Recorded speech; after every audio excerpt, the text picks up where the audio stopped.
Yo everyone, back at it, back at it again with this amazing book, Skilled Success. Learn faster, train like the best, and become extraordinary at anything. By Bogdan Juncewicz. Shout out to my boy Bogdan. Alright, well, we're on chapter 8. Section 2, baby. Let's get to it. Before we do though, subscribe, like, comment, click the little notification button so you can get notified. Because you know what? Every day I post, alright?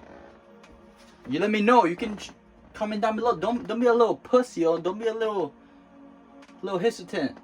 Just do it. Comment down below what you want to see, what you want me to post, Okay, let's get to it, alright? No gay shit.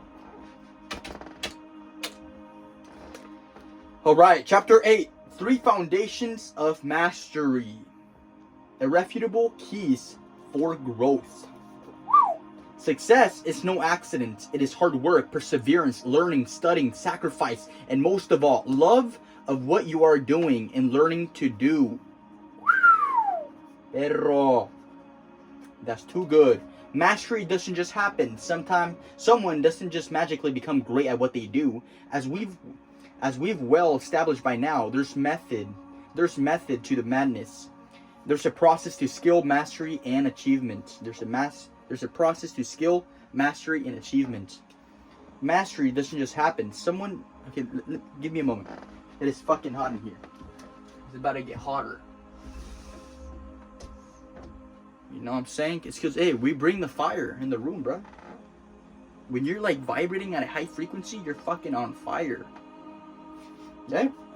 Okay, more specifically, there are 3 foundational keys that those at the highest levels of skill all share. And each one of these fundamental ingredients in the mastery recipe opens up a new potential for you to become extraordinary. Don't be fucking ordinary like these motherfuckers. Be extraordinary. Do extra. Don't settle for less. So 3 foundations of mastery. Passion, discipline, innovation. What are they? Passion, discipline, innovation. PDI, bitch.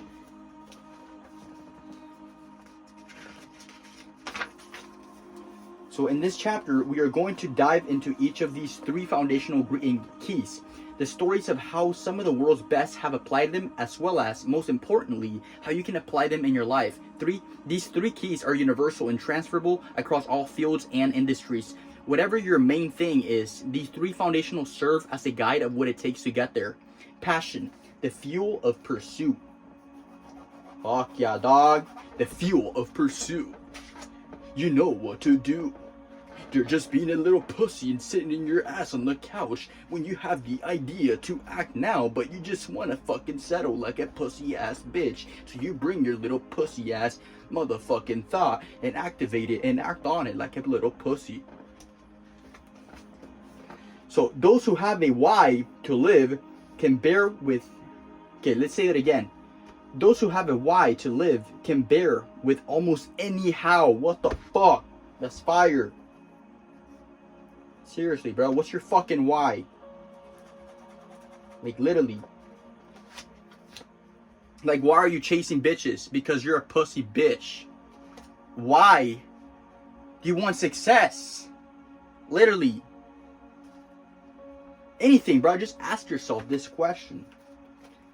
So whether it's Tiger Woods drawing golf trajectories as a very young child, Mozart composing music before his 6th birthday, Picasso creating over 50,000 paintings in his lifetime, or Bobby Fischer, or whatever it's fucking called, age 6, playing chess against himself because he had nobody else to play with, the first of the 3 key is exactly this: passion. Exactly this, passion. Passion is a fuel that drives action. Hard work, that relentless pursuit many of the world's best are known for. Okay, what time is it? It is 6:45. I'm expecting to be done by 7:15. No, wait, it's 7:45. So I'm expecting to be done at least by 8:15. All right, let's get it. Manage your fucking time, all right? Don't be like, oh, I'm gonna scroll my fucking phone and waste my time. Nah, bruh. Time is your most fucking valuable asset. Time, it's a rich man's currency, bruh. A fucking rich man's currency. When you take advantage of your fucking time and execute intentionally, bam, you're on the motherfucking next level. Passion is the fuel that drives action, hard work, that relentless pursuit that many of the world's best are known for. It's the fuel that starts the process of mastery. It's the fuel that starts the process of mastery. Someone can get so good at something without passion. Children in the education system do this all the time, but real mastery is not achieved without a sense of passion, or at least strong purpose or motive for what you're doing.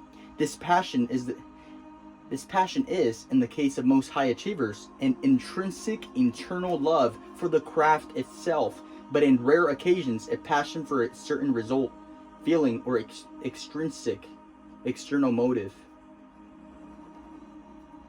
Either way, just like a car requires some sort of fuel to move forward, we human beings require some sort of passion, purpose, or motive, human fuel to take action.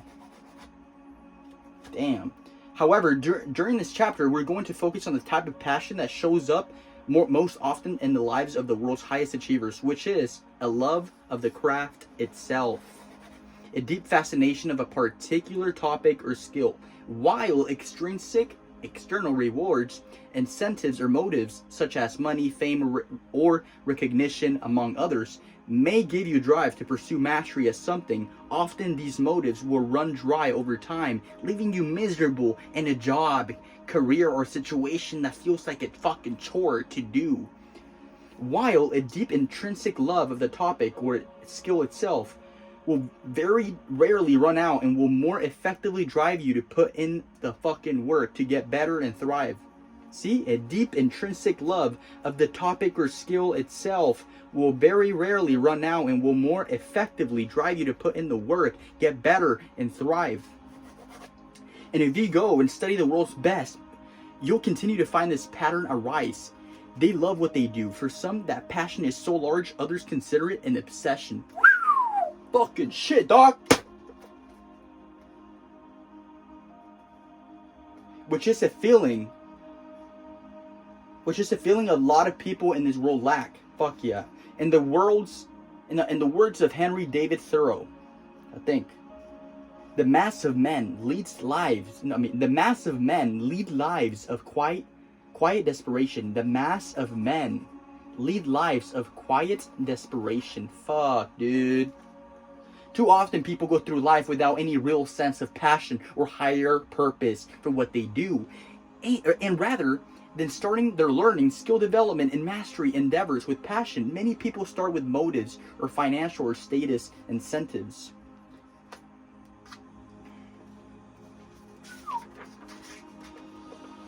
So, and once again, those motives may bring short-term motivation and growth, but over time fade away. In fact, this is one of the biggest reasons so many hate their jobs. They started their jobs not based on true passion, but instead based on the money, existing skills, demands from parents, or a number of other reasons besides passion.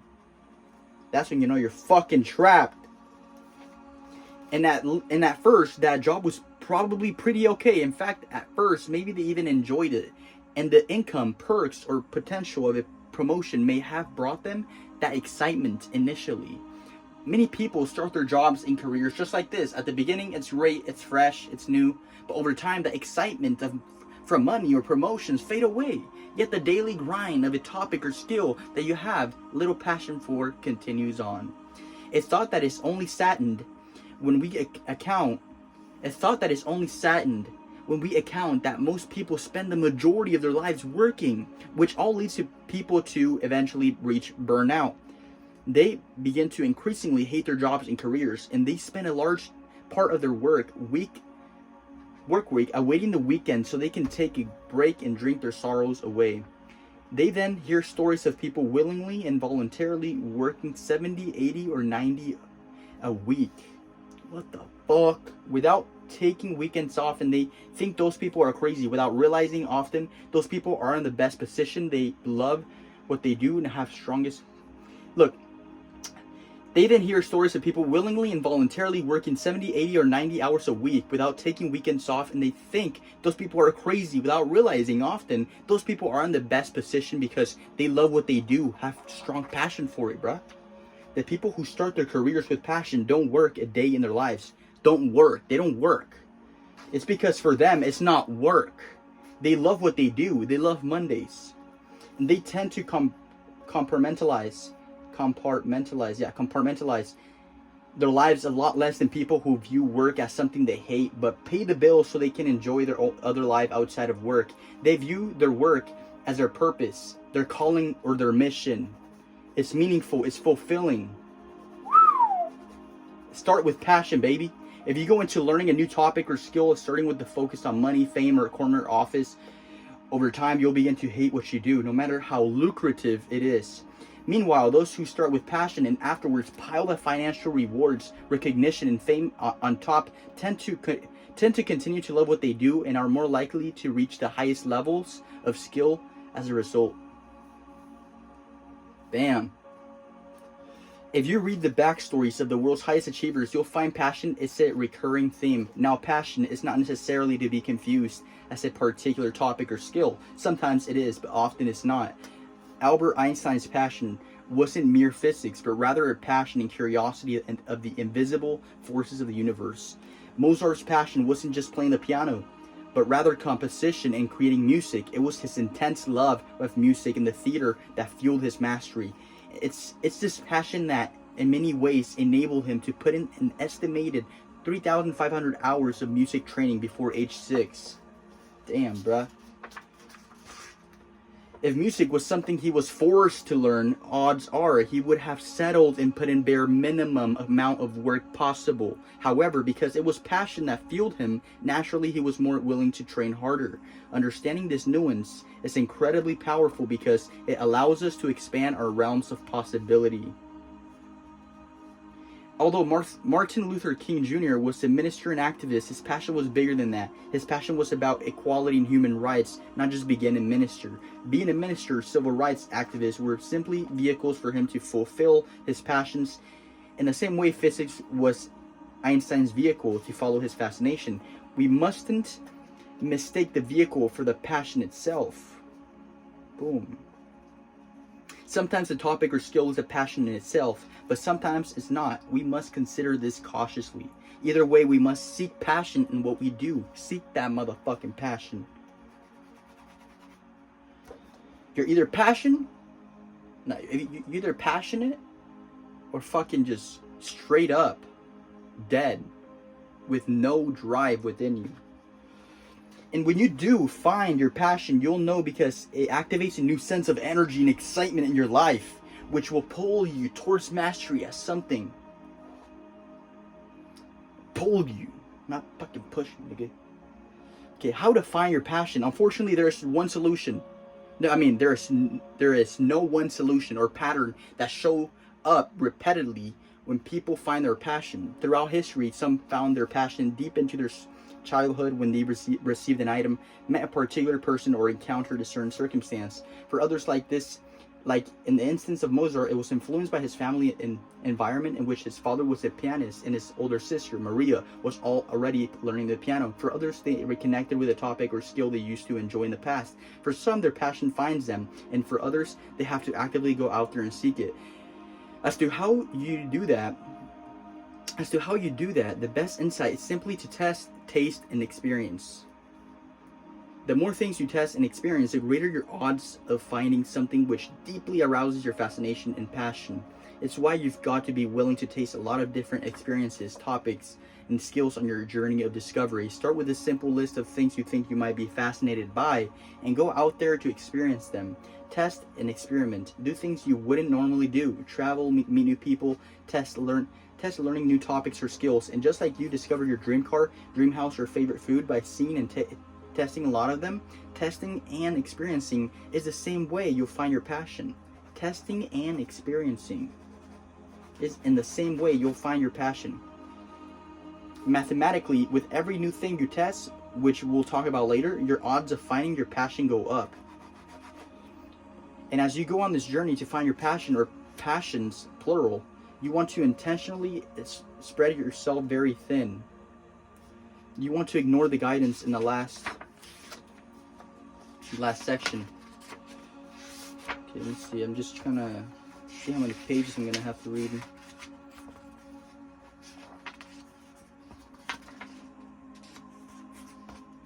Damn, bot! Holy cow. It's like fucking a million. Okay, hold on, dude.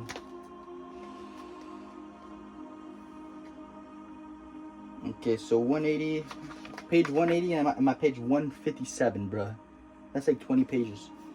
I'm probably not gonna finish this chapter because I'm not trying to make it too long. Like I said, 8:15, that's it. Okay.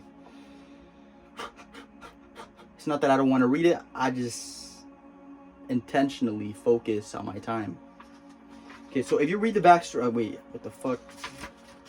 Yeah, whoa.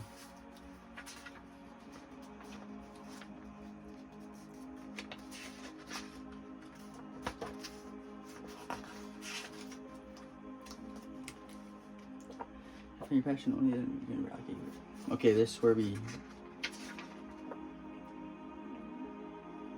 Okay, this is where we stopped. Okay, you want to ignore the guidance in the last section for now until you find your passion. Only then begin to reallocate your time and specialize.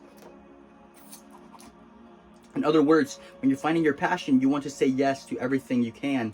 And only once you find it, begin to say no to increase focus and specialize. Begin to approach much of life in a new way, knowing every $1 or hour you spend figuring out what you actually want. Your passion will save you hundreds of dollars and hours in the future. When you approach life with this awareness, you become more courageous and willing to test new things, which as a result skyrockets your odds of finding your passion. And understand that everything is monetizable. Everything is monetizable. Fucking shit. There are people whose passion is making their own jewelry, who today are not only on a path to greater and greater skill, but also crush it financially. There are others whose passion is a fascination with nature and plants, who create wealth by monetizing this passion. Everything is monetizable if you're creative. Beyond that, everything is monetizable in dozens of different ways. In the day and age we live in, especially thanks to modern technological capabilities, we can monetize anything. And if you're still in doubt of this, go and search the internet and we'll find people making a living or building a fortune from the craziest things. You'll find the strangest examples, which may just build up your belief that it's really possible. However, as we know, we don't start there. We start with passion and only layer the money, fame, recognition, and other extrinsic factors on top later on, just like so many high achievers. It is important to think about this though. Exercise. Become a yes person. If you've already found your passion, feel free to skip this particular exercise. However, if you're still chasing your calling, this exercise is something you should do. Create a list of everything that you could potentially be passionate about, including everything that it's a maybe. If you really go and see the diversity of people, you'll find that there are literally thousands, yes, thousands of different passions that people are pursuing. Create a list of everything you find fascinating or that you've never experienced before, and begin to test each and every one of the things on that list. If you're really honest with yourself, there should be at least 100 things on your list to test out. Sign up for every lesson, every class, every experience you possibly can, constantly testing and experiencing, knowing that everything is moving you closer to finding that which you are deeply passionate about. And only once you find it, begin to focus on the contents on the last chapter, reallocate time more strategically, and specialize. But first you have to find your main thing.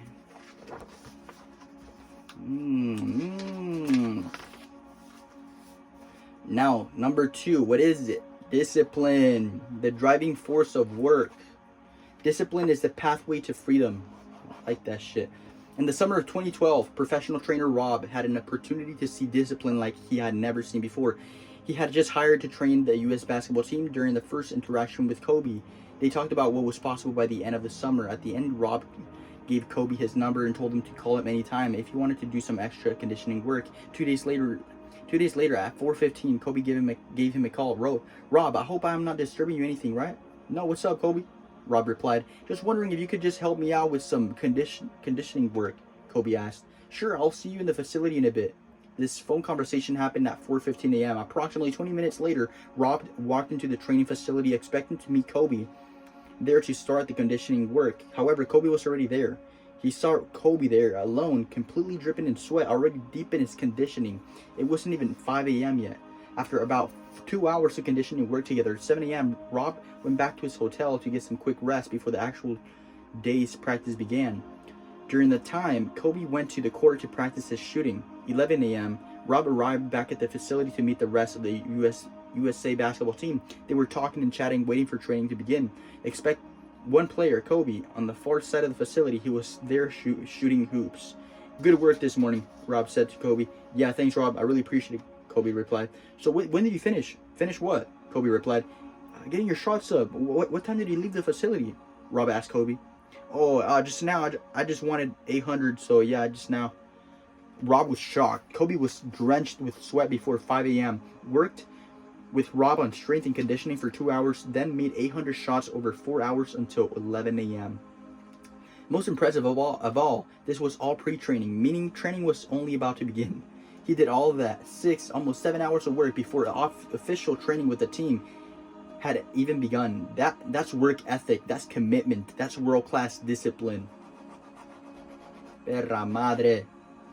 Hence, it's no wonder that Kobe Bryant, at age 34, had already won 5 NBA championships, 2 NBA finals, most valuable player award, and 2 Olympic gold medals.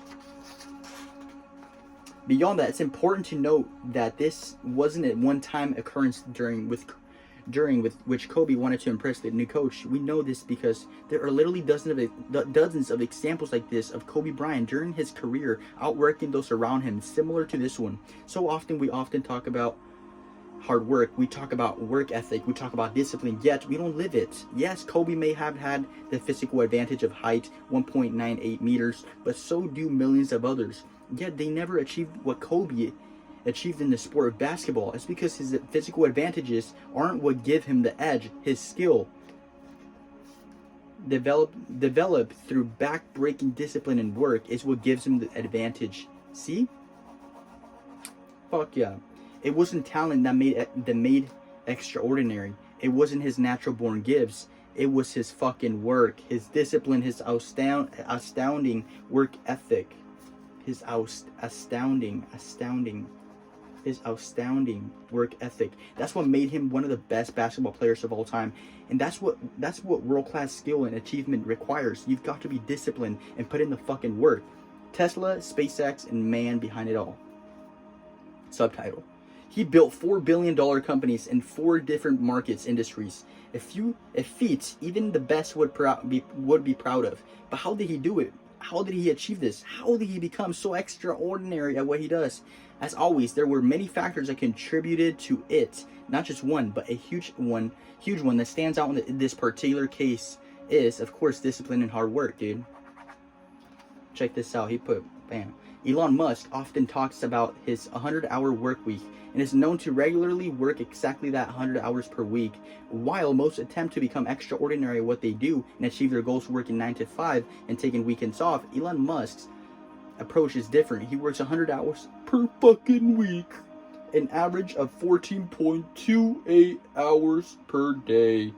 Which means he's worked twice and sometimes 3 times as hard as many people around him. A big fucking difference. Too often we look at the world's greatest without realizing all the 5 a.m. wake-ups, the sacrifices, the incredible workloads, the discipline, the foundation on which their achievements are born.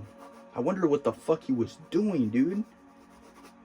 Literally, bro. Just fucking creating fucking projects, creating assets, creating glory, creating, oh my, just being so fucking creative.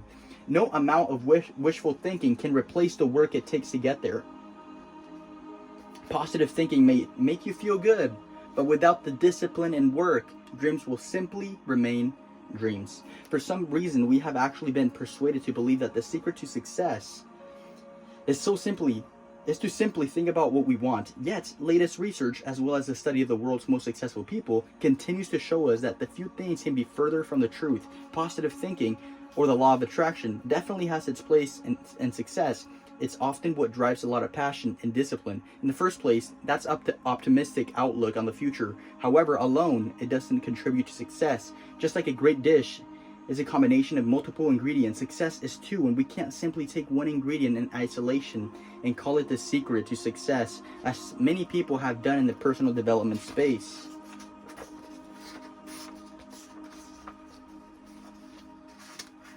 A great ingredient may add to a great recipe, but only as long as other ingredients are in place. Of course, discipline is a core ingredient to skill and success at anything. It's why discipline and hard work are such common threads among successful people. And odds are, as you read this book, you can't name a single person who has achieved anything great over the long term without discipline or hard work. It's because those people don't exist, which is what makes discipline the second foundational key for mastery and success. Mastery and success. For mastery and success, mastery and success. What the fuck? Look, which you can't really see it, but it says this, which is what makes discipline the second foundational key for mastery and success. Mastery and success. The 10,000 hour rule revisited. Although I often question the accuracy of 10,000 hour rule, the essence of it is very practical and can be followed. The number 10,000 may vary widely. May vary wildly. In the next section, we'll dive into acceleration strategies, but it's always a great target to aim for that will inspire greater discipline. The rule once again states that it takes 10,000 hours of deliberate practice to reach mastery at your craft, at your area of craft. This originated from Anders Ericsson's research and is based on studies of high achievers like the Beatles and Bill Gates. The Beatles, during early stages of their career, went to Hamburg in Germany and regularly performed for between 5 to 8 hours a day, between 5 and 7 days per week, and did this multiple times a year. Most musicians might do a 3-hour-long concert every few weeks or months, while the Beatles performed for up to 8 hours per night. It really brings their success into greater perspective and helps us realize the value that discipline and the willingness to outwork others has in process of success.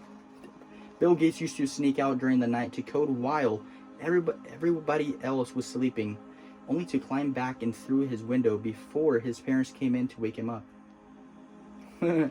Bill Gates used to sneak out during the night to code while everybody else was sleeping, only to climb back and through his window before his parents came in to wake him up. They thought he just liked to sleep a lot, failing to realize that he spent many hours while they thought he was sleeping on computers developing his mastery. Then from the age of 20 to the age of 30, 10 years, he never took a single day off. Almost everybody knows about Microsoft, Bill Gates, and the impact he and his company have had. However, few know about all the nights of work in the 10 dark years that led to the success of Microsoft and the accumulation of his fortune, valued at over $90 billion net worth. It's that day in and day out grind that allowed him to become extraordinary at what he does. Whether you want to dominate an industry or many industries like Elon Musk, or you simply want to get a pay raise in your career, the path to get there is similar. That path is the sequential and strategic acquisition of skills acquired through discipline. Hard work is irreplaceable. And this is the type of discipline, focus, and effort that is required to become world class at what you do. We know this based on countless examples of the world's best, like Kobe Bryant, Elon Musk, the Beatles, Bill Gates, and others. Nothing significant is ever achieved overnight. It requires discipline and work. And the highest levels of achievement require disproportionate allocation of time. Damn, bruh. Fucking shit, bruh. Okay, it's 8:10. It doesn't apply just to learning and skill development, but rather to everything in our lives. The very things we value most in life never come without discipline and hard work. Great health and fitness doesn't just come overnight. Six-pack abs doesn't just appear. The ability to run marathons doesn't come overnight. It all takes hundreds and thousands of hours of disciplined training, sweat and work. Great relationships, friendships, and partnerships are never formed overnight. It takes quality time, connection, shared experience, and understanding to build a great friendship, intimate relationship, family bond, or business partnership. Same applies to business and career success. It takes work. Can each process be optimized, improved, heightened, and accelerated? Absolutely, but it still takes discipline. And this is something that the deepest levels, we all know. We know success doesn't just happen overnight, yet sometimes we are misled to believe that it does by online money schemes and commercials or the media bias. Motivation and self-discipline is your ability to activate your own drive, focus, and effort when you choose, and it's an ability to do what others are not willing to do, which is trainable. Motivation and self-discipline is your ability to activate your own drive, focus, and effort when you choose, and it's an ability to do what others are not willing to do, which is trainable. Discipline is about a hunger for something greater combined with a commitment to follow through and make it happen no matter how tough the journey may be. Fucking love that definition. Discipline is about a hunger for something greater combined with a commitment to follow through and make it happen no matter how tough the journey may be. Fucking TikTok. I don't fucking do that shit no more. I do Insta shorts. That's all I do. Okay, when you're disciplined, committed, and relentless about achieving what you want, nearly anything is possible. When you're disciplined, committed, relentless about achieving what you want, nearly anything is possible. However, it all starts with the small things. Discipline is rarely about huge feats of will, but more often it's about the day in and day out execution of the basics and foundations. In the words of Jim Rohn, what is easy to do is easy not to do. What is easy to do is easy not to do. And discipline is about doing the things that others are not willing to do. It's about starting a diet, a business, or a relationship. That's the easy part. It's about following through even during the days when you may not feel like it. That's the hard part. And it's in these moments when you're down and don't feel like getting up that your discipline is really tested. Test days, baby. Everybody experiences challenges. Everybody fails. However, it's our response to those circumstances that matters most. The world's highest achievers have discipline to keep going, even in those tough moments. Also, people think that by avoiding working hard, by working smart, and they can to some extent. But if you want to truly become extraordinary, the fastest, most effective way to get there is to do both. Working hard and work smart. There are many ways to gain a competitive edge. One way is to work harder than everybody else. Another is to work smarter than everybody else. Another is to be more skilled. Yet another is to be more consistent and outlast others. And while any one of those strategies can give you an edge, a combination of them gives you an exponential advantage. Elon Musk is a great example of this. He works harder than pretty much everybody else. 100 hours a week. He works and fucking works. Literally. Smarter and more strategically than most people. He works more skillfully. Estimates says he used to read up to 10 hours a day during his childhood. He clearly prioritized learning. He's consistent, willing to outlast others, which all gives him multiple points of advantage, which combined give him an exponential advantage that leads to the incredible things he's been able to achieve. Remember, a combination of a lot of small advantages combined make a big advantage. Remember, a combination of a lot of small advantages combined make a big advantage. So if you really want the greatest advantage, greatest odds of success, the fastest, more effective way to achieve your ambitions, don't just look to do one, but use all of the methods of gaining a competitive advantage above. However, there's a nuance to this as well, and this nuance comes from this simple yet powerful question: are your actions and ambitions aligned? Fucking A. Not everybody is going to work as hard as Elon Musk, Kobe Bryant, or Bill Gates. Not everybody should. The key is to align your actions, how hard you work or train, with your ambitions, how lofty your ambitions are.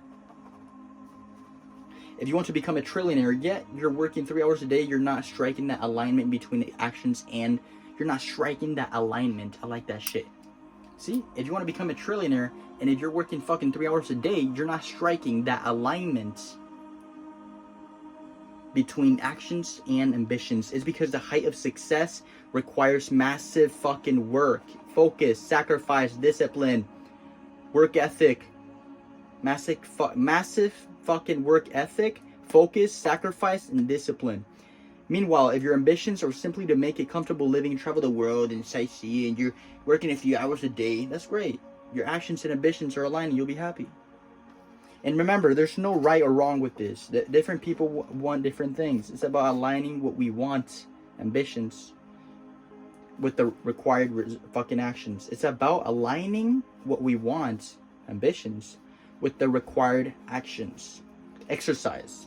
Align actions with ambitions. The first step is to align this question. What are all the things that I actually want to achieve? Things to learn, skills to master, goals to attain, experience to have, ambitions to fulfill, that I'm equally willing to work for and dedicate my time to. Damn, bitch. Take 7 minutes minimum and journal on that question alone in detail. List out the ambitions you have. Most people would stop there. We're not like the rest. Part 2. Answer this question in detail. What is really required of me for me to accomplish these ambitions that I've set out to achieve? Fucking hey, dude. This is crucial. Take as long as you need to answer this question to the absolute best level you can. Go through each goal and think about what it requires. One of the best ways to do this is to find other people who have achieved what you want and see how much time, energy, and effort they put to achieve that goal. How much time and energy, focus, and effort will it take? What are you going to have to sacrifice to make it happen? These questions are fucking powerful, dude. You should just keep stopping the video and writing these questions down, for real. Dig deeper and journal on this. It will give you greater awareness of what's required and will help you get aligned. All right, it's not the end of the chapter, but the next one, it'll be innovation. It was passion, discipline. The next one is innovation. Thank you so much for everyone for checking out this video. Let's keep fucking growing. Invest in yourself, at least fucking a minimum 1%. Grow 1% a day. Literally, bruh.